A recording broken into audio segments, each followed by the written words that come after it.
Brooklyn Nets here make a deal, and they give up a first-round pick in 2023 for Royce O'Neal, the versatile wing guy. It's been a good ball player over the last few seasons for the Utah Jazz. So last season for O'Neal, 7.4 points a game, 4.8 rebounds, 2.5 assists, 1.1 steals, 1.5 threes a game, and 45% from the field. So Royce O'Neal now goes to a Brooklyn Net team that could obviously look very different in the next few hours here as the NBA offseason begins, and with Kevin Durant about an hour ago requesting a trade out of Brooklyn. So right now, O'Neal, he might be in for a major role with this net team, especially if they trade Kevin Durant. And Kyrie Irving is obviously most likely going to be out of town as well. So O'Neal last season for fantasy basketball, he was an 8 or 9 cat type of player. And if those guys get traded, he's going to be one of the mainstays most likely on this net team, where they're going to go for draft picks, obviously, and younger players. But we'll see what happens on that front. So Royce O'Neal, he's a player I'm probably going to target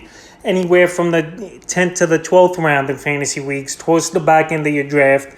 And he does a little bit of everything. His rebounding's pretty good. Passing the basketball pretty good. He's a good three-point shooter for the most part.